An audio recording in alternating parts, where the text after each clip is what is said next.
SOXL, the 3x blade of the semiconductor market. Time itself becomes the enemy. Sideways days erode capital. Volatility decay, the silent tax of greed. SOXL's thrill equals its penalty.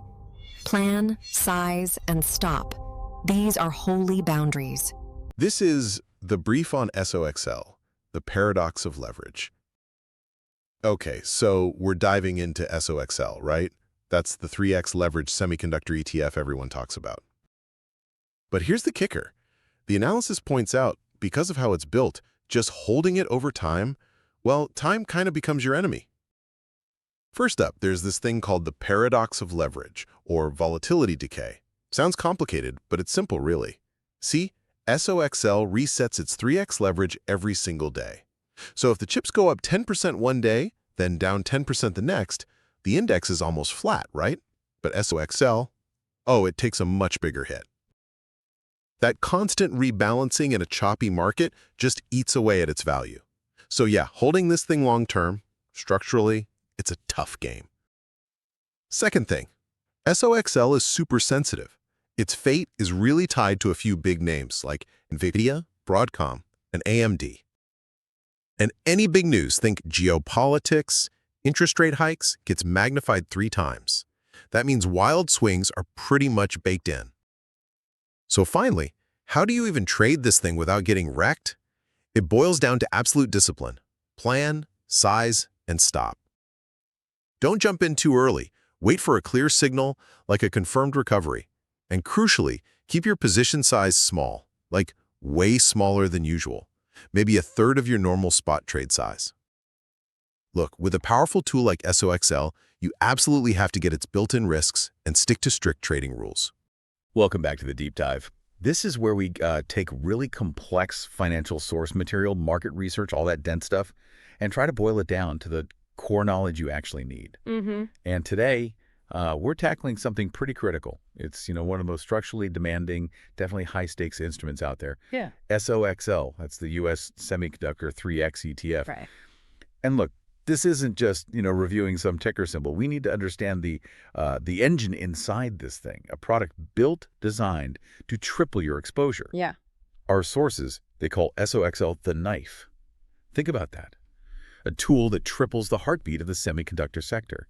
Huge potential for euphoria, yes, but structurally it's just, it's unforgiving. And that gets us straight to the core warning, the absolute fundamental thing. If you only remember one point from our whole discussion today, make it this. Yeah. Time is this product's enemy. It's fundamental. The way it's built, the 3x daily leverage, it creates this structural paradox. The second the market stops trending strongly upwards, or if it just starts chopping around, moving sideways fast, the mechanics, the daily rebalancing, it just starts this slow, inevitable grind downwards on your capital. It's the asymmetry of compounding. People call it volatility decay. Volatility decay. Okay, that's the key concept then. Yeah. We absolutely had to get our heads around that.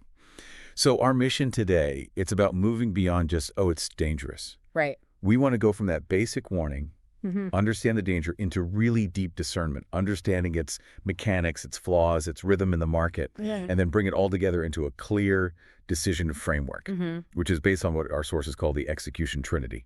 Plan, size, and stop. Unbreakable rules. Absolutely. And as we, break all this down, and the goal here is really to equip you with knowledge, with responsibility. We have to give our standard reminder. This is purely educational, okay? Informational purposes only.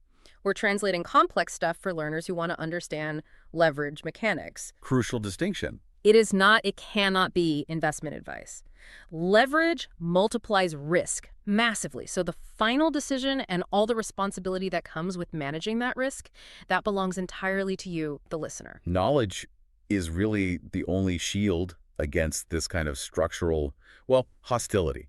Okay, let's unpack this, starting right there with the essence of that hostility, that structural flaw that makes time your account's worst enemy. Right. To really get the constant danger here, you have to look at two design features. First, the 3x daily leverage target. Second, the fact that it must rebalance every single day to hit that target. Yeah. You put those together, and this risk, volatility decay or V-decay, it isn't just some, theoretical maybe. It's a constant structural headwind. It's basically the price you pay for getting that daily leverage. Volatility decay. Yeah. It's a term people hear a lot, but it often feels a bit fuzzy, doesn't it? It does. Our sources actually do a great job here. They break down the mathematical punishment with a really simple example, something any learner can really visualize. Yeah, let's walk through the pure math of this. Let's call it a structural tax. Right. We want to make the principle so clear that, whether you're just curious or have years of experience, you grasp this idea of asymmetrical compounding. Okay, lay it out. All right. Imagine the underlying index, so the basic semiconductor benchmark that SOXL tracks. Let's say it has a bit of minor short-term chop. Day one, the index goes up, say, plus 10%. Okay. Day two, it reverses, goes down an extra 10%. Right. So for someone just holding the plain 1x index ETF, Yeah. after those 2 days, the net change is what? Pretty small, maybe down 1% or so, depending on the exact math. Feels almost flat, like nothing much happened. Exactly. Pretty much a wash. But now, let's look at the 3x leveraged ETF, SOXL. On day one, index up 10%, so your capital grows by plus 30%. Oh. If you started with, say, $100, now you've got $130. Got it. But then day two happens. The index drops 10%. That means your leveraged ETF drops 30%.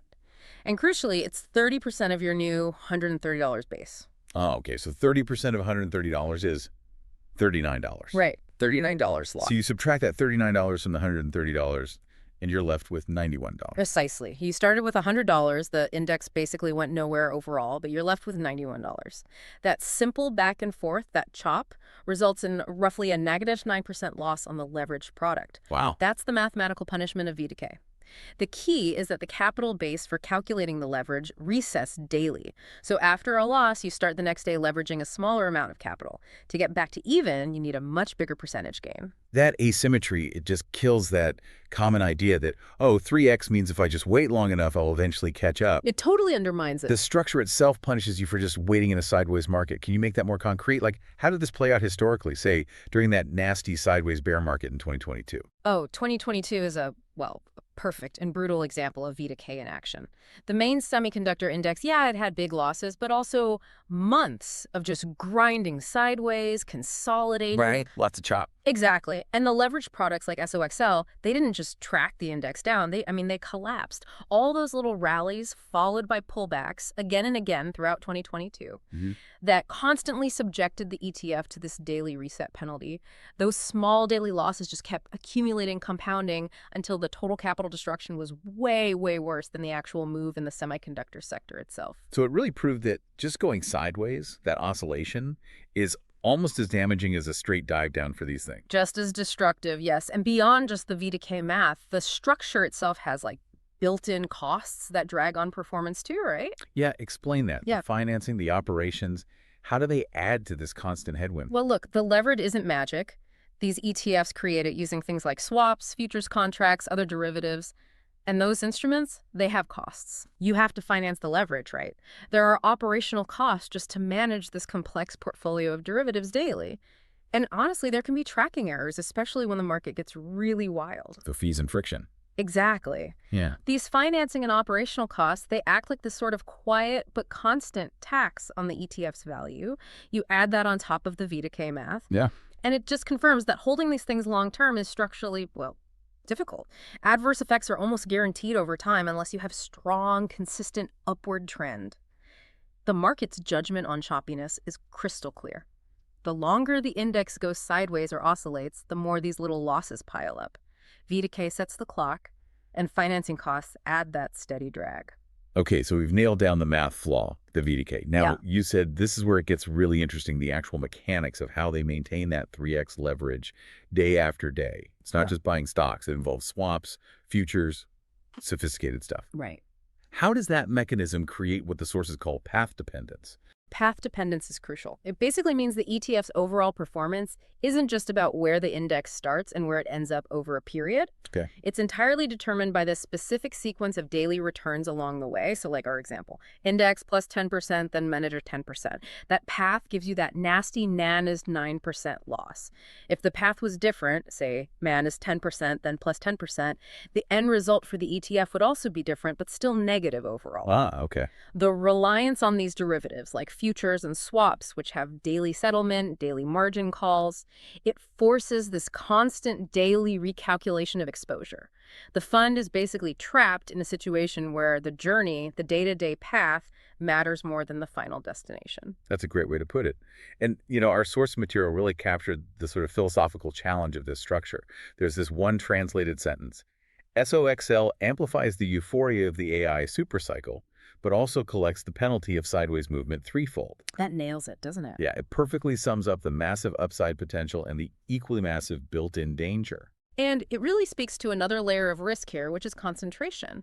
Look, SOXL tracks the semiconductor index, okay, but its effective beta, how much it jumps when the market moves, that beta is intensely synchronized with just a few specific high beta stocks within that index. Okay, so we need to look deeper than just the overall sector. Who are the main drivers here? The analysis points to a core group, really a trinity, of holdings that basically dictate SOXL's rhythm because of their sheer size, their market cap, and their specific product cycles, especially around AI. We're talking primarily about NVDA, AVGO, and AMD. Right, the giants. Exactly. These aren't just part of the sector. They effectively write the narrative for the whole semiconductor space right now, mostly based on AI chip demand and their earnings power. Okay. So because they weigh so heavily in the index, when a company like, say, NVIDIA moves 3% in a day, that move has a disproportionate impact on the underlying index value first. And then SOXL triples that impact. And then SOXL magnifies that impact threefold. Yeah. So the concentration risk means you're not just making a bet on the overall health of chips. You're really placing this enormous leveraged wager on the almost flawless execution of basically these three companies. Pretty much. If just one of them stumbles, announces bad guidance or something, Yeah. the ripple effect becomes a tidal wave in SOXL. That's exactly the risk. And it's compounded because these are, high growth stocks, often trading at high multiples. Their valuations are super sensitive to changes in things like long-term interest rates or shifts in future growth expectations. Right. A single negative headline about one of them can trigger a massive repricing event for that stock.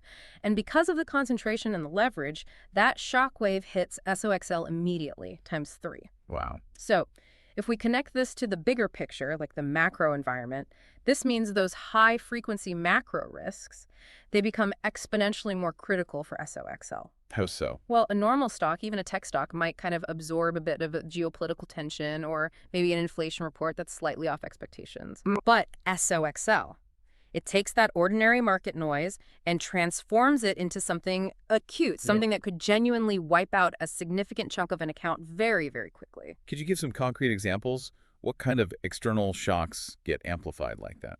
We're looking at anything that really threatens the stability of the global semiconductor supply chain or demand. So, number one, think about any new developments around the Taiwan Strait. That's the absolute critical choke point for advanced chip manufacturing. Right. Any headline there sends shivers? Instantly amplified 3 times in SOXL.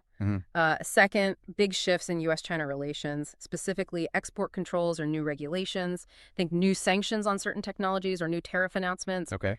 These things don't just nudge the market, they create sudden, basically unhedgeable risk, and that triggers huge psychological reactions, big positional shifts, especially among people holding leverage. Forced selling. Exactly, Right. leading to flash selling, immediate magnified losses.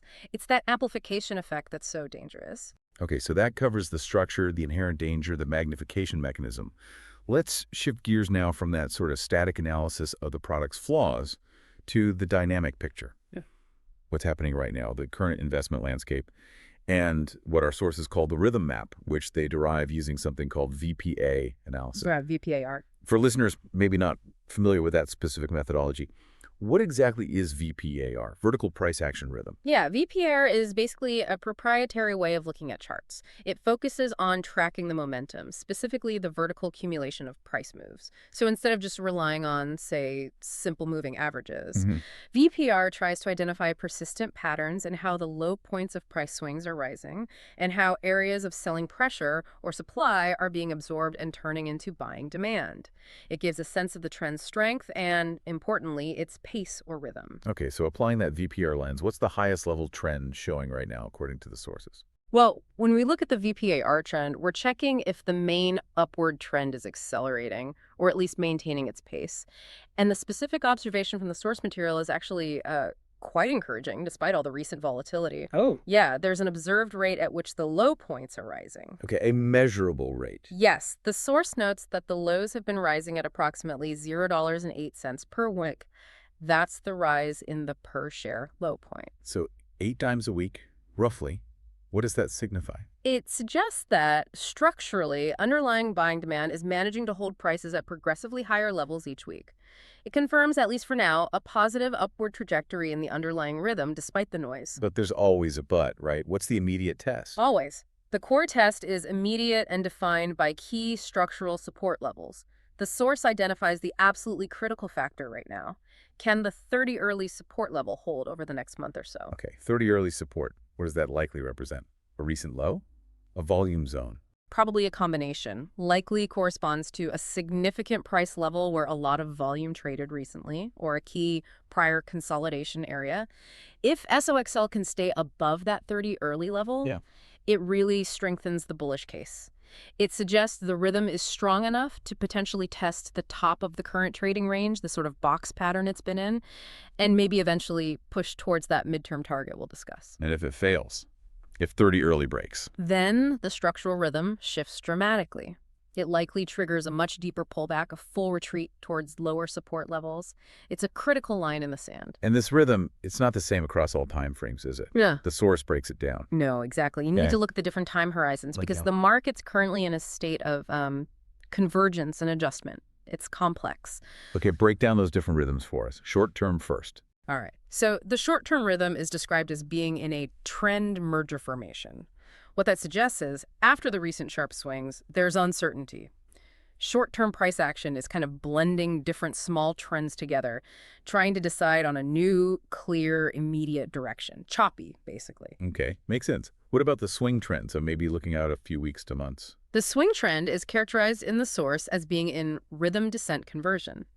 This implies the momentum over that medium time frame is actually pulling back. It's consolidating. The idea is it might be shaking out weaker hands, converting that supply into demand from stronger buyers before potentially making the next move higher. But the key is descent right now. So slowing momentum on that time frame. And the midterm trend, longer view. The midterm trend picture is the most cautious, according to the VPR analysis. It's showing trend decrease adjustment.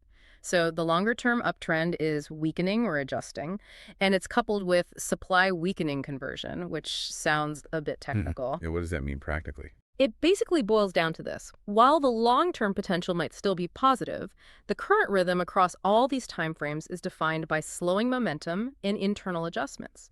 Consolidation, maybe preparation for the next move, but definitely not straightforward acceleration right now. Caution is the word. Okay, that's a really important nuance for anyone thinking about leverage. So to give this some concrete context, the VPAR analysis provides specific price points.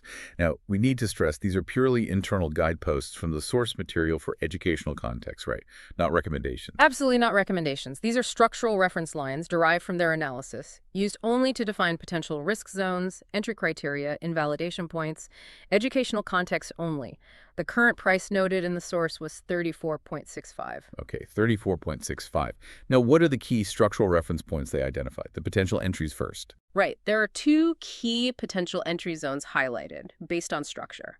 First is the swing entry point at 31.3. This is seen as a critical level where the short-term risk versus reward might become favorable again. It's likely a recent support level, maybe where significant buying came in before. Then there's a much more conservative, deeper midterm entry point way down at 24.2. This would represent a major support zone, perhaps aligning with something like a 200-day moving average confirmation or a significant low from months ago, a much bigger cushion. Okay, 31.3 for swing. 24.2 for midterm potential entries. What about the lines that tell you the rhythm has failed, the invalidation points? Crucial. These are the levels where the bullish narrative breaks down structurally. The swing inflection point is 27.5. If the price breaks below 27.5 and stays there, the positive swing trade setup is considered broken, according to this analysis. And the really critical one, the midterm inflection point, is 32.6. Holding above 32.6 is seen as essential for confirming that upward momentum is still intact. If 32.6 fails, it strongly suggests that the 30-yearly support test we mentioned earlier has failed, and the market is likely heading down towards those lower potential entry zones, like 27.5 or even 24.2. Okay, so 32.6 is a key pivot. Now, all these numbers, 31.3, 24.2, 27.5, 32.6, Yeah. they're interesting reference points, but they're kind of useless without the main tactical principle you mentioned earlier. You said leverage is best applied only after confirming a recovery. Why is that so vital? Because, remember, leverage hates choppiness. That V-decay eats you alive in sideways or volatile markets. Yeah. So the principle is recovery confirmation, then chasing. Measly. Meaning you wait. You wait for the dust to settle after a supposed breakout happens, or, more importantly, after the market springs a trap like a sharp dip below support that then quickly reverses back up. You wait for the recovery after the trap. Exactly. The strict rule is no entry until post-breakout trap recovery. You absolutely need to see the price prove it can hold the new level after the volatility spike. Yes, doing this means you might miss the very first, sharpest part of the move up. You sacrifice that initial bit. You do. But the trade-off is you dramatically increase your odds of not getting instantly liquidated by the whipsaw that often follows right after that initial move. Those whipsaws often feel like they're specifically designed to shake out the leverage holders who jumped in too early, too eagerly. So survival over maximizing the first jump. For leverage, it's the only sustainable way. Sacrificing that first bit of profit for survival is the core discipline needed to manage a product like this. All right, so we've got the structure, the rhythm map. Now let's talk about what throws a wrench in the works. The catalysts. The sources put it really well. The news flow, that's the handle of the knife. The handle of the knife. Yeah. Meaning it's how volatility gets triggered or directed. Exactly. And what's fascinating here is when you start analyzing the sequence of events, not just the events themselves. We're not just looking at general market sentiment. We're focusing on specific, external, often high-frequency triggers that act as incredibly effective amplifiers for volatility in something like SOXL. Okay, like what specific triggers should people be watching for? The sources highlight a few consistent ones. Headlines related to, say, rare earth minerals availability, pricing, potential tariffs, that can hit supply chains. Then, obviously, any new developments in U.S.-China export controls or regulations, that's a constant source of potential shocks. And third, just the general news flow around major global summit seasons, G7, G20, things like that, or key central bank meetings. Why those specifically? Because these aren't random events. They are predictable points on the calendar where new policies might be announced or where existing tensions might flare up. They are basically scheduled opportunities for volatility to expand, and in SOXL, that expansion is automatically tripled. So if we know that volatility is almost guaranteed around these types of events or dates, we need to understand what the market typically does with that volatility, right? Yeah. The source pointed to a specific pattern, a market action sequence. Precisely. The research detailed in the sources shows a recurring pattern. These volatile adjustments, these big swings, very frequently happen immediately after the prices just touch a key resistance level or a major inflection point like that 32.6 we discussed. So it runs up to resistance, then bam, volatility hits. Often, yeah. And the result is these predictable, very frequent traps and whipsaws. Those are the sudden, sharp reversals that seem designed to catch people out. How so? Well, they liquidate leverage positions on both sides. The bulls, who got too excited and bought right at resistance, get stopped out on the reversal down, and the aggressive bears, who may be shorted just below resistance, get squeezed out when it snaps back up. It's a shake-up mechanism. Which leads to that really interesting, almost conspiratorial question raised in the source material. If this dramatic timing repeats at every major inflection point, is it coincidence or design? Right. Is it just market physics? Or is it something more deliberate? Maybe algorithmic programs designed to hunt stop-loss orders clustered around those key levels. Or market makers capitalizing on the forced liquidations from leverage. Does the answer even matter for the practical trader? Honestly, not really. Whether it's coincidence or design, the practical conclusion for anyone trying to manage risk in SOXL is exactly the same. You absolutely must pre-register these key dates and potential volatility triggers onto your decision-making table. So you map it out in advance. Map it out. Central bank meeting calendars, major options expiration dates, especially quarterly ones, big tech earnings reports, particularly for that core trinity, NVDA, AMD, AVGO.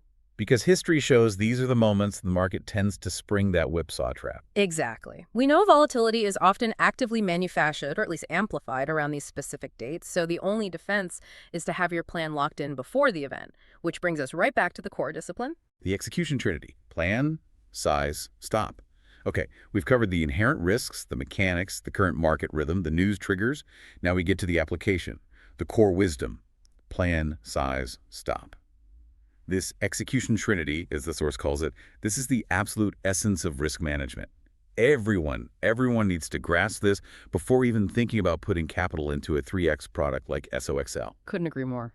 So the sources helpfully lay out three distinct macro scenarios, kind of like a decision tree, based on how external factors might play out. Let's walk through them. Sounds good. Let's start with scenario tree A. This is the optimistic one, the dovish liquidity easing path. This is the scenario where SOXL could potentially deliver those amplified rewards, but, and this is critical, it still demands extreme discipline. Okay, what defines this path? What are the characteristics? You're looking for a generally favorable macro backdrop. Things like long-term interest rates starting to ease off or trend down, continued strong spending on AI infrastructure, that CapEx remaining robust or even accelerating. And importantly, those core stocks, NVDA, AMD, AVGO, delivering strong results and positive forward guidance. The overall economic picture supports growth. All right, and if that environment unfolds, what does the VPA rhythm progression look like on the chart, according to the analysis? In this positive scenario, that key 30 early support level we talked about holds firm. It doesn't break. Okay. That successful hold then allows the price to reclaim and hold above the critical 32.6 midterm inflection point. It uses 32.6 basically as a launch pad. Right. From there, the price starts making serious attempts to break out above that 34-36 consolidation range, that box it's been in.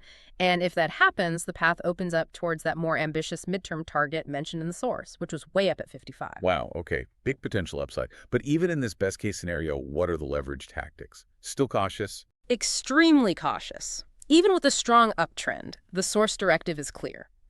Only use small, potentially split entries. And critically, only enter after you see confirmation of recovery following any breakout attempt or any temporary dip, trap, no front running. Wait for the confirmation. Always wait for confirmation, because the risk, even here, isn't the trend direction itself. The risk is a sudden, unexpected gap down on bad news overnight or some unforeseen shock intraday.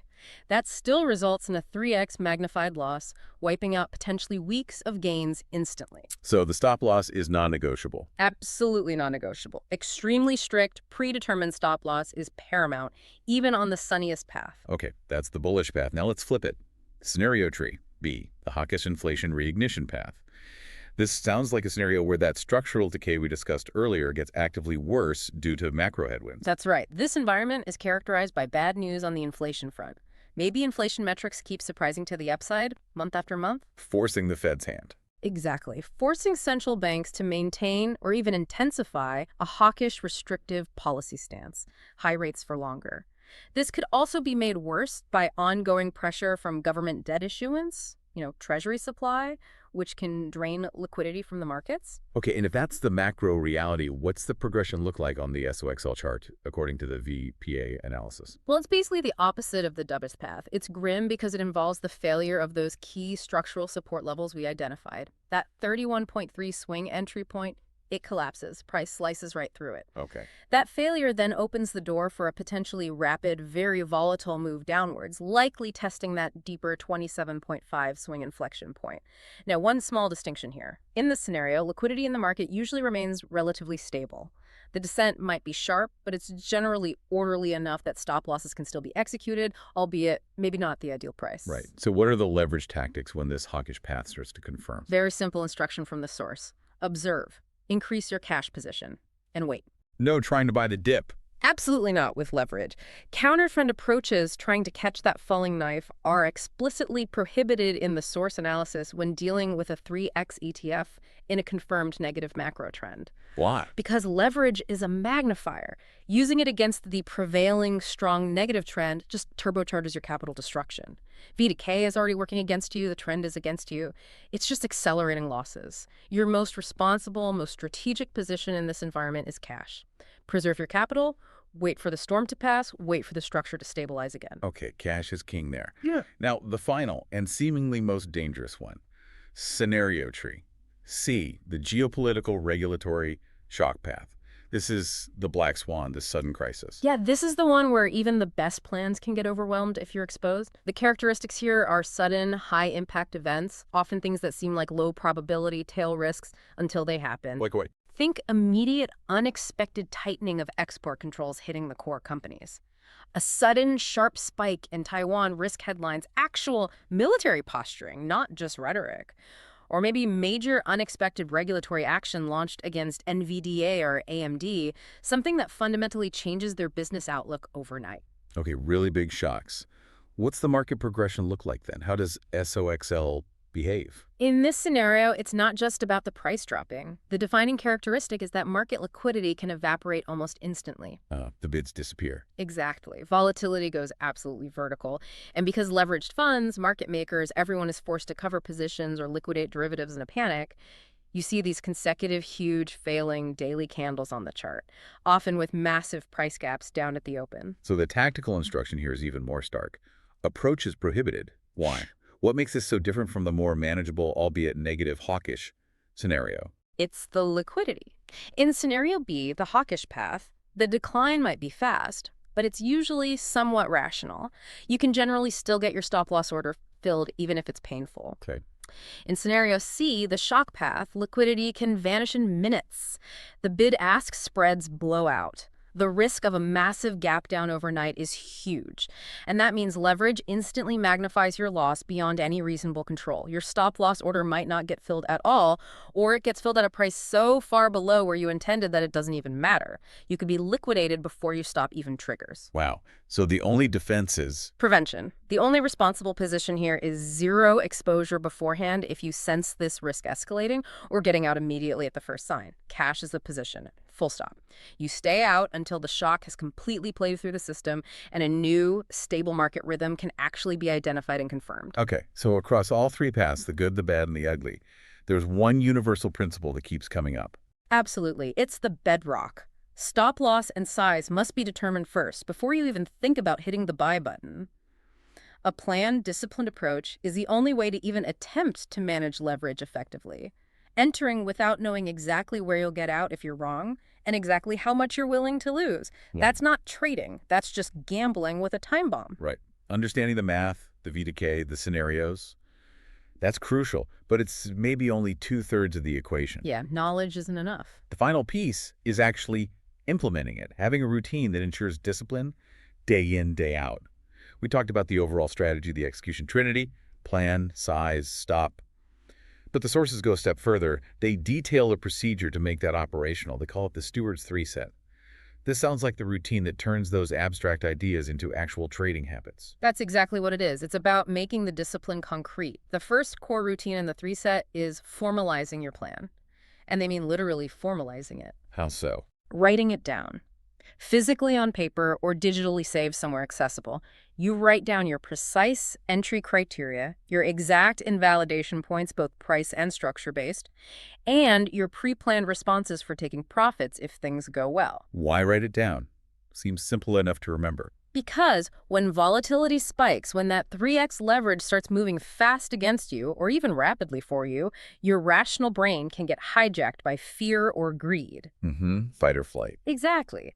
Having that pre-written logical plan in front of you acts as an anchor. It stops you from making impulsive emotional decisions in the heat of the battle. You just follow the script you wrote when you were calm and rational. Okay, that makes sense. Plan written down. What's the second part of the 3 set? The second is rigorously managing your size. This is absolutely critical with leverage. The source guideline is stark. Any position in a 3x leverage product should be structured to be significantly smaller than your core unleveraged fundamental investments. They suggest maybe 13 the size or even less. 1/3 or less. Why so small? Because of the magnification.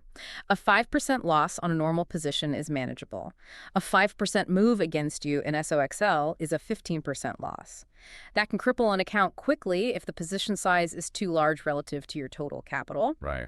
Furthermore, the source stresses keeping the number of units or entries minimal, resists that huge temptation, especially when you're down, to average down aggressively, or when you're up, to scale up too quickly with leverage. Because the decay accelerates. Exactly.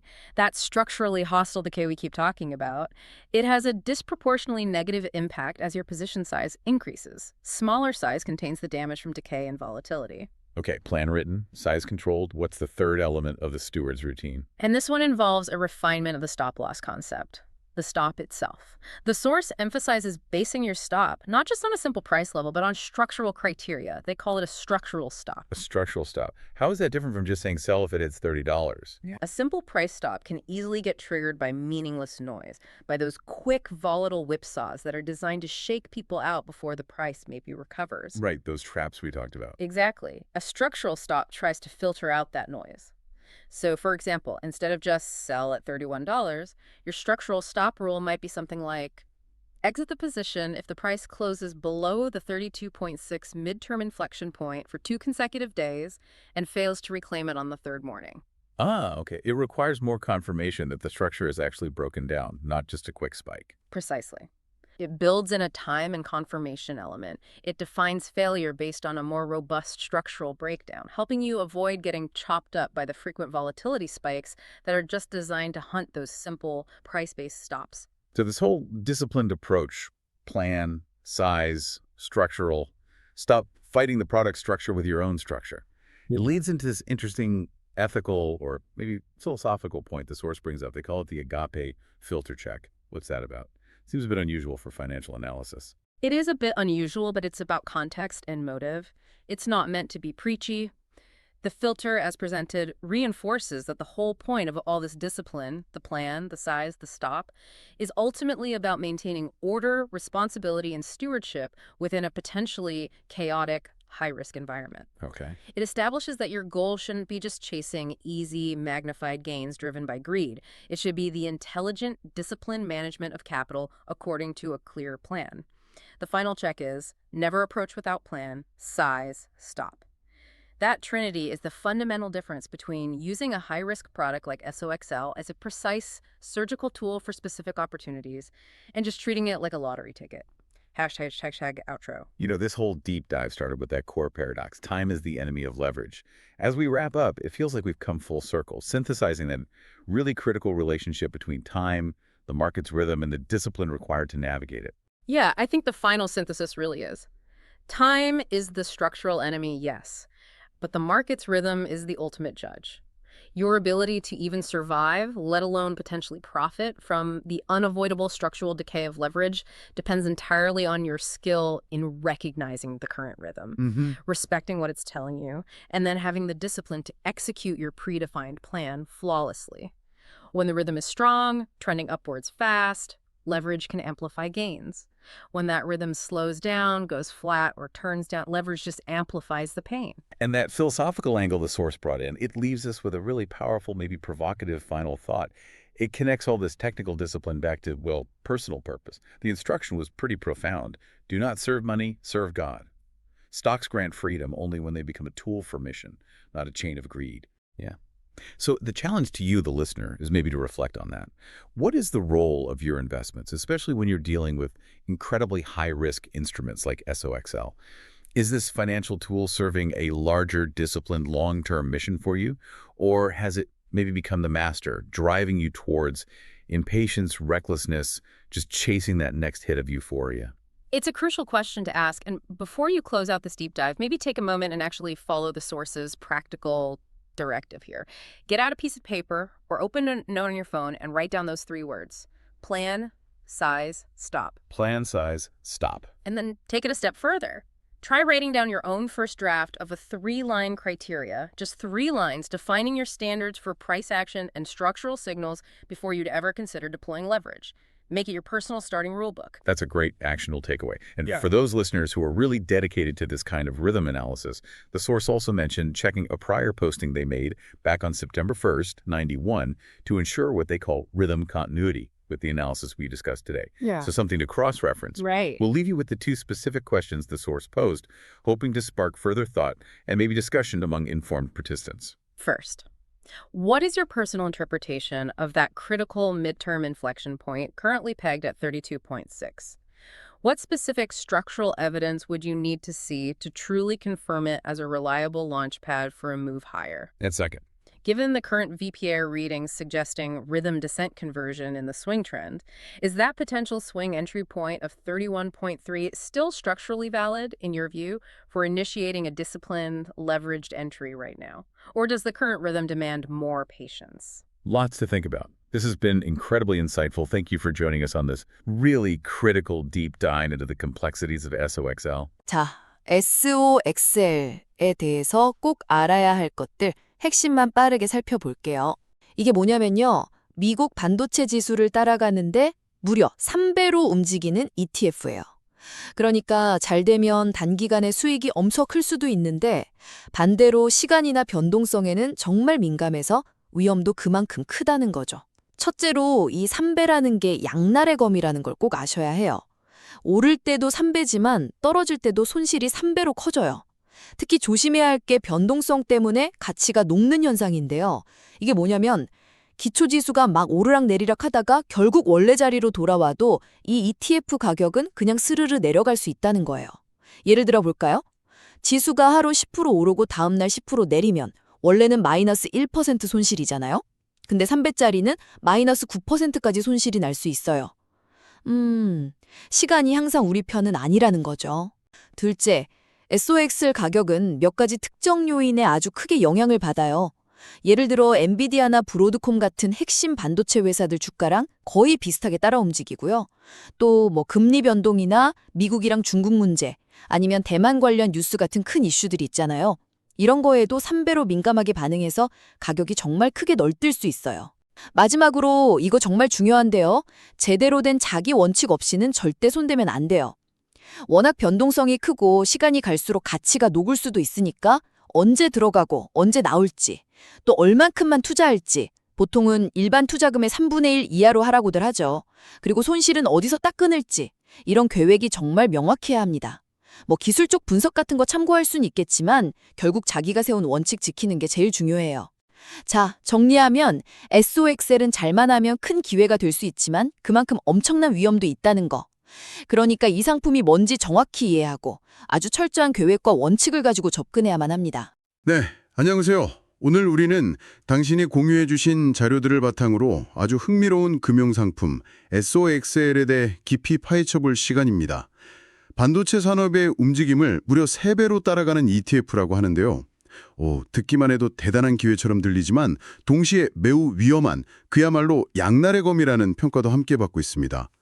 이번 분석의 목표는요.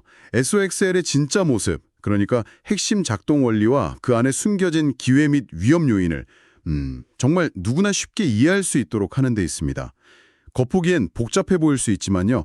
그 본질적인 원리만 딱 파악하면 마치 퍼즐 조각을 맞추듯 그 실체를 명확히 볼 수 있도록 저희가 도와드리겠습니다. 뭐랄까 어린아이에게 설명하듯 쉽고 명확하게 본질에 파헤쳐보죠. 네, 아주 중요한 접근입니다. 특히 당신이 주신 자료들에서 공통적으로 강조하는 것이 바로 레버리지의 역설이라는 부분이에요. 단순히 기초지수가 오르면 3배 수익을 얻는다. 이런 단순한 계산법 너머에 반드시 알아야 할 함정들이 있다는 거죠. 특히 시간과 변동성이라는 이 두 요소가 이 상품의 가치에 어떤 영향을 미치는지 그 구조적인 특징을 이해하는 것이 이번 분석의 핵심입니다. 이게 왜 양날의 검인지 그 이유를 제대로 파헤쳐 보겠습니다. 네, 좋습니다. 그럼 본격적으로 탐구를 시작하기 전에 저희가 나누는 모든 이야기는 당신이 제공해 주신 자료에 기반한 정보 제공 및 교육 목적임을 분명히 합니다. 특정 금융상품에 대한 매수 또는 매도 추천이 절대 아니고요. 모든 투자 결정과 그에 따른 책임은 전적으로 당신에게 있다는 점을 꼭 기억해 주시기 바랍니다. 그리고 자료에 따르면 9월 1일에 이미 관련된 분석 내용이 공유되었다고 하니 혹시 더 깊은 맥락이나 연속적인 흐름을 원하시면 그 내용도 참고하시면 좋겠습니다. 자, 그럼 SOXL의 본질 속으로 함께 들어가 볼까요? 그럼 가장 근본적인 질문부터 시작해보죠. SOXL은 기초지수인 반도체 지수의 1일 움직임의 3배를 추종하도록 설계되었다고 합니다. 매일 3배라니, 와, 정말 엄청난 수익을 기대하게 만드는데요. 맞습니다. 이론상으로는 상승장에서 정말 믿기 어려운 수익률을 가져다 줄 수 있는 잠재력이 있죠. 하지만 바로 그 매일 3배를 실용한다는 점, 그리고 이것이 복리 효과와 결합될 때 여기서 바로 레버리지의 역설이 발생합니다. 이게 생각보다 훨씬 중요해요. 기초지수가 오르락 내리락 하면서 결국 제자리 걸음을 하거나 약간만 움직이는 상황, 즉 변동성이 큰 횡보장에서는요, 구조적으로 손실이 누적될 수 있는 그런 독특한 위험을 안고 있습니다. 그 위험이 바로 자료에서 언급된 변동성 소멸 또는 가치 잠식 효과로군요. 이름만 들으면 조금 어려운데 이게 왜 발생하는지 좀 더 직관적으로 알 수 있을까요? 네, 아주 쉬운 예를 한번 들어보겠습니다. 기초지수가 오늘 10% 상승하고 바로 다음 날 10% 하락했다고 가정해보죠. 그럼 기초지수는 어떻게 될까요? 100에서 시작했다면 110이 되었다가 그 다음엔 110의 10%인 11이 빠져서 99가 됩니다. 네, 그렇죠. 1% 손실이네요. 맞아요. 시작점 대비 % 손실이죠. 거의 제자리로 돌아온 셈입니다. 하지만 3배 레버리지 상품인 SOXL은 다릅니다. 첫날 기초지수가 10% 오르면 SOXL은 30% 상승해서 130이 되겠죠. 네. 그런데 다음 날 기초지수가 10% 하락하면 SOXL은 3배인 30% 하락합니다. 130에 30%면 39잖아요? 그럼 130에서 39를 빼면 91이 됩니다. 자, 보세요. 기초지수는 1% 손실로 거의 제자리에 있는데 SOXL은 무려 9%나 손실을 보게 되는 겁니다. 와, 그렇군요. 세상에. 단순히 방향만 맞추는 게 아니라 이 오르내리는 변동성 자체가 손실을 만들어내는 거네요. 정말 놀라운데요. 기초지수가 제자리 걸음만 해도 레버리지 상품의 가치는 시간이 지날수록 계속 깎여나갈 수 있다는 의미군요. 이게 바로 횡보장에서 레버리지 ETF가 불리한 이유, 즉 시간과 변동성 자체가 비용처럼 작용한다는 말씀이시군요. 정확합니다. 매일 수익률의 3배를 추종하고 이걸 매일 다시 계산, 즉 리밸런싱을 하기 때문에 이런 현상이 발생하는 겁니다. 그래서 장기적으로 횡보하거나 변동성이 극심한 시장에서는 기초지수 방향과 상관없이 가치가 잠식될 위험이 있는 거죠. 자료에서 지적하듯이 여기에다가 운용 보수나 또 레버리지를 일으키기 위한 자금 조달 비용, 차입 비용 같은 것까지 더해지면 장기 보유는 더욱 불리해질 수 있습니다. 시간과 변동성이 비용이 된다는 점, 정말 SOXL의 핵심적인 본질 중 하나네요. 그럼 SOXL의 움직임에 영향을 주는 또 다른 중요한 요소는 무엇이 있을까요? 네, SOXL의 그 구성 자산을 들여다보는 것이 중요합니다. 이 ETF는요, 특정 소수 종목에 꽤 집중되어 있어요. 특히 엔비디아, 브로드컴, AMD 같이 시장에서 굉장히 주목받고 변동성도 큰 이런 핵심 반도체 주식들의 비중이 높습니다. 이건 뭘 의미하냐면 해당 종목들의 주가 등락이 SOXL 전체 가격에 매우 큰 영향을 미친다는 것을 뜻합니다. 이게 바로 집중 위험, concentration risk라고 부르는 거죠. 반도체 산업 전체에 투자하는 것 같지만 실제로는 몇몇 핵심 기업의 운명에 더 크게 좌우될 수 있다는 점을 알아야 합니다. 그렇다면 이 집중 위험 때문에 특정 기업 관련 뉴스나 예를 들어 반도체 산업 규제 같은 외부 요인의 영향도 그냥 3배가 아니라 훨씬 더 증폭되어 나타날 수 있겠네요. 바로 그 점입니다. 네. 제공해주신 분석 자료에서도 이 부분을 명확히 지적하고 있습니다. 예를 들어서 대만 해협을 둘러싼 지정학적 긴장이나 미국과 중국 간의 반도체 수출 통제 강화 같은 뉴스가 나오면 관련 기업들의 주가가 민감하게 반응하겠죠. 이게 SOXL에서는 3배로 증폭되어 나타나는 겁니다. 마찬가지로 중앙은행의 금리 결정이나 인플레이션 데이터 발표 같은 거시 경제 소식도 반도체 섹터 전반 또한 특히 성장주 성격이 강한 기술주에 큰 영향을 미치므로 SOXL의 변동성을 극대화시키는 경향이 있습니다. 그러니까 AI 열풍처럼 긍정적인 테마가 시장을 휩쓸 때는 엄청난 환희를 안겨주지만 반대로 옵션 만기일쯤에 발생하는 수급 변화, 자료에서는 이걸 감마 효과라고 언급하는데요. 아, 감마 효과요? 특정 가격대에서 매수나 매도세가 확 쏠리는 현상 말이죠? 속도로 위축시키고 SOXL 가격을 급락시킬 수 있습니다. 자료에 나온 표현을 빌리자면 SOXL은 AI 슈퍼사이클의 환희를 증폭시키지만 횡보의 벌칙도 3배로 징수한다. 이 상품의 양면성을 아주 잘 보여주는 문구라고 생각합니다. 이야, 정말 동전의 양면과 같군요. 그럼 이제 자료에 기반해서 그 분석이 이루어진 시점에 SOXL 시장 상황은 어땠는지 좀 더 구체적으로 살펴볼까요? 네, 제공된 자료 분석 시점의 SOXL 가격은 34.65달러였습니다. 이 자료는 몇 가지 중요한 가격대를 기준으로 현재 추세와 앞으로의 가능성을 좀 타진하고 있습니다. 기술적 분석에 기반한 내용인데요. 주요 가격대를 보면 단기적인 관점, 그러니까 스윙 트레이딩 관점에서 진입을 고려해 볼 만한 지지선으로 31.3달러를 제시하고요. 조금 더 긴 중기적 관점에서의 주요 지지 영역으로는 24.2달러 부근을 보고 있습니다. 반대로 중기적인 목표 가격은 한 55달러 정도로 보고 있고요. 그리고 추세의 방향이 바뀔 수 있는 중요한 변곡점, 자료에서 맥점이라고 표현했는데, 즉 추세 전환 가능성을 시사하는 핵심 가격대로는 단기 스윙 관점에서 27.5달러, 그리고 중기 관점에서 32.6달러를 중요하게 보고 있네요. 맥점이요? 네, 중요한 변곡점이군요. 추세에 대한 분석은 어떤가요? 추세 분석을 보면 주간 차트상 저점이 약 0.8달러씩 꾸준히 높아지는 우상향 추세가 관찰되고 있다고 합니다. 다만 단기적으로는 30달러 초반 가격대를 지켜내는지가 매우 중요하며 이 가격대가 지지되어야 향후 박스권 상단 대략 34에서 36달러 부근을 돌파하려는 시도가 나올 수 있다고 분석하고 있습니다. 시간대별 추세 판단을 좀 요약하면 단기적으로는 아직 명확한 추세가 형성되는 과정 중이고 스윙, 그러니까 중단기 관점에서는 추세가 만들어지고는 있지만 리듬상으로는 하락하거나 전환될 가능성도 좀 있다고 보고 있습니다. 중기적으로는 상승 추세가 다소 둔화되거나 조정받을 가능성, 그리고 리듬 역시 하락 또는 전환 가능성을 염두에 두는 것으로 해석됩니다. 전반적으로는 상승 추세 안에 있지만 조정 가능성도 열어두고 좀 신중하게 접근해야 한다는 그런 뉘앙스인 것 같습니다. 특히 이 자료는 SOXL 같은 레버리지 상품을 다룰 때 아주 중요한 전략적 조언을 하고 있어요. 가격이 하락할 때 섣불리 매수하기보다는 하락이 멈추고 추세가 다시 상승으로 회복되는 것을 확인한 후에 진입하는 것이 계좌 생존율을 높이는 데 훨씬 유리하다는 겁니다. 아, 확인 후 진입이요? 네, 구체적으로는 중요한 지지선을 이탈한 후 다시 그 위로 회복하는 데 실패하면 진입하지 않는다는 원칙을 강조합니다. 섣부르게 싸다 하고 사는 접근보다는 추세의 힘을 확인하고 그 위에 올라타는 전략이 더 안전하다는 의미겠죠. 그렇군요.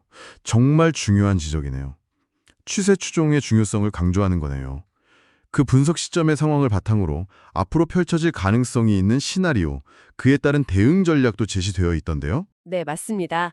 시장 상황 변화에 따라서 크게 3가지 경로를 예상하고 각각의 대응 방안을 제시하고 있습니다. 첫 번째는 우호적인 경로입니다. 자료에서는 노비시, 즉 비둘기파적인 환경, 예를 들어서 장기 금리가 안정되거나 하락하고 AI 관련 투자가 계속되는 그런 긍정적인 상황을 가정합니다. 이 경우에는 SOXL 가격이 30달러 초반에서 지지를 받고 중기 맥점인 32.6달러를 다시 확인한 뒤 34에서 36달러의 박스권 상단 돌파를 시도할 수 있다고 봅니다.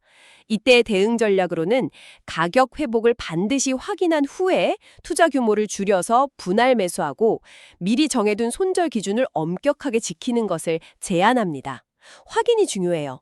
네, 확인 후 분할 매수, 엄격한 손절. 알겠습니다. 그럼 두 번째는요? 두 번째는 비우호적인 경로입니다. 자료에서는 호어키시, 매파적인 환경이죠. 예를 들어 예상보다 인플레이션 우려가 다시 커지거나 중앙은행의 긴축적인 태도가 강화되는 상황을 가정합니다. 이 시나리오에서는 단기 지지선인 31.3달러가 무너질 경우 스윙 맥점인 27.5달러까지 추가 하락하면서 지지력을 시험할 가능성이 있다고 봅니다. 이때는 섣불리 매수하기보다는 관망하면서 현금 비중을 늘리는 것이 현명하다고 조언합니다. 특히 하락 추세 중에 매수하는 소위 역추세 매매는 권장하지 않고 있습니다. 위험 관리가 중요하겠네요. 마지막 세 번째 시나리오는 뭔가요? 세 번째는 지정학적 리스크나 예상치 못한 규제 충격이 발생하는 경로입니다. 예를 들면 미중 간 반도체 수출 통제가 갑자기 확 강화되거나 대만 관련 군사적 긴장감이 확 고조되는 그런 상황이죠. 이런 경우에는 변동성이 예측 불가능할 정도로 급등하고 가격이 급락할 수 있습니다. 이때는 분석 자체가 무의미해질 수 있으므로 아예 접근 자체를 피하고 현금을 보유하면서 시장이 좀 안정을 되찾기를 기다리는 것이 최선이라고 강조합니다. 세 가지 시나리오 모두 정말 구체적인 대응 방안을 제시하고 있군요. 들어보니 어떤 상황이 오든 공통적으로 적용되는 핵심 원칙 같은 것이 있을 것 같은데요. 뭐랄까, 레버리지 상품을 다룰 때 가장 중요한 본질적인 자세 같은 거요? 네, 맞습니다. 바로 그 점이 이 자료에서 정말 가장 힘주어 강조하는 부분입니다. SOXL처럼 변동성이 극심한 레버리지 상품을 다룰 때는 절대로 잊어서는 안 되는 세 가지 황금률, 바로 플랜, 사이즈, 스톱입니다. 이것이야말로 예측 불가능한 변동성이라는 파도를 타는 서퍼에게 필요한 핵심 기술과 같다고 할 수 있습니다. 이게 이 상품의 본질을 이해하고 다루는 핵심이에요. 플랜, 사이즈, 스톱, 계획, 규모, 손절. 네, 첫째, 플랜 계획입니다. 앞서 살펴본 시나리오처럼 어떤 조건에서 진입할지 또 어떤 상황이 발생하면 내 계획이 틀렸구나 인정하고 빠져나올지 이게 계획 무효화 조건이죠. 그리고 목표 수익에 도달하면 어디서 이익을 실현할지 등을 사전에 명확하게 가능하면 글로 딱 적어두고 이를 따르는 것입니다. 시장의 변동성에 감정적으로 휩쓸리지 않기 위한 뭐랄까 항해 지도와 같습니다. 네, 감정에 휘둘리지 않기 위한 지도. 중요하네요. 둘째, 사이즈입니다. 레버리지 상품은 잠재 수익이 큰 만큼 잠재 손실도 정말 치명적일 수 있습니다. 따라서 일반적인 주식 투자보다 투자 규모를 현저히 줄여야 합니다. 자료에서는 기본적으로 현물 주식 투자 금액의 1.3 이하로 시작할 것을 권장하고요. 그마저도 한 번에 다 투자하기보다는 여러 번에 나누어, 즉 분할 매수로 접근할 것을 제안합니다. 내가 감당할 수 있는 위험 범위를 절대 넘어서는 안 된다는 아주 기본적인 원칙이죠. 1.3 이하, 그리고 분할 매수 꼭 기억해야겠네요. 마지막은 손절이죠. 셋째, 스탑 손절입니다. 이건 단순히 특정 가격에 도달하면 기계적으로 파는 것을 넘어섭니다. 미리 설정한 중요한 지지선이나 추세선이 무너지고 이탈, 이후 다시 그 위로 회복하려는 시도가 실패하는 구조적인 약세 전환이 확인될 때 미련 없이 계획대로 실행하는 것을 의미합니다.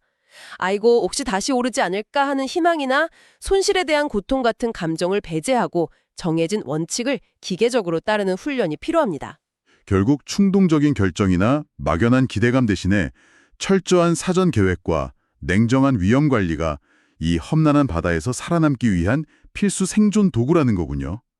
자료에 보니 에가페 필터라는 자체 점검 기준도 언급되던데 이 부분은 어떤 의미로 이해하면 될까요? 네, 그 부분은 이 분석 자료를 제공한 주체의 좀 독특한 철학을 엿볼 수 있는 대목입니다. 아가페 필터는 자신들의 분석이나 정보를 전달하는 방식이 가져야 할 일종의 윤리적 가이드라인으로 보입니다.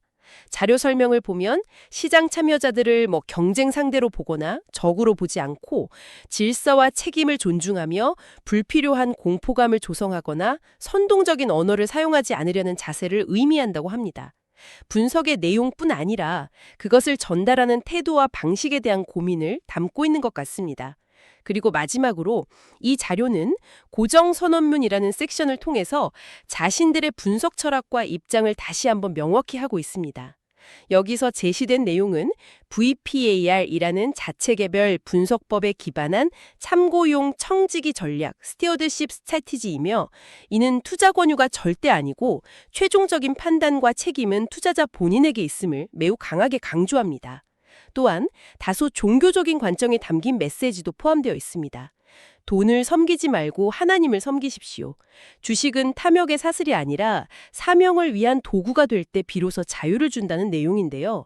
이는 분석 결과 자체와는 별개로 이 정보를 제공하는 주체의 근본적인 가치관을 보여주는 부분이라고 할 수 있겠습니다. 네, 오늘 우리는 SOXL이라는 3배 레버리지 ETF에 대해 그 본질을 파악하기 위해 정말 깊이 탐구해봤습니다. 높은 수익을 향한 강렬한 유혹 뒤에는 시간이 흐르거나 시장이 횡보할 때 가치가 슬금슬금 잠식될 수 있는 변동성 소멸, Volatility Decay라는 구조적 함정, 그리고 소수 종목에 집중된 위험과 외부 충격이 극단적으로 증폭되는 효과 등등 반드시 알아야 할 본질적인 특성들이 있다는 것을 명확히 확인했습니다. 네, 그리고 오늘 논의에서 가장 중요하게 기억해야 할 점은 이런 강력하지만 동시에 아주 위험한 도구를 사용할 때는 반드시 따라야 할 원칙이 있다는 것입니다.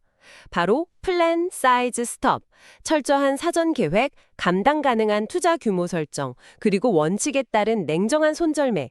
이것이야말로 변동성 높은 레버리지 상품을 다루는 핵심이자 어쩌면 모든 투자의 본질에 더 가까운 접근법일지도 모릅니다. 맞습니다. 플랜, 사이즈, 스톱. 오늘 분석을 마무리하며 자료 말미에 던져졌던 질문을 당신께도 한번 드리고 싶네요. 당신이 생각하는 SOXL의 중요한 가격대, 예를 들어 자료에서 중기적인 추세 전환의 열쇠로 지목한 32.6달러 같은 맥점은 어디라고 보시나요? 그리고 만약 당신이라면 어떤 구체적인 플랜, 사이즈, 스탑 원칙을 세우시겠습니까? 잠시 시간을 내어 이 질문에 대해 스스로 답해보는 것은 SOXL을 더 깊이 이해하는 좋은 계기가 될 것입니다. 오늘 다룬 내용의 연속적인 흐름이나 더 자세한 맥락이 궁금하시다면 자료에서 언급된 9월 1일자 분석 내용을 찾아보시는 것도 도움이 될 것 같습니다. 오늘 저희의 심층 분석이 당신이 SOXL이라는 상품의 본질을 명확하게 이해하는 데 조금이나마 도움이 되었기를 바랍니다. 다음 시간에 또 흥미롭고 유익한 정보로 찾아뵙겠습니다.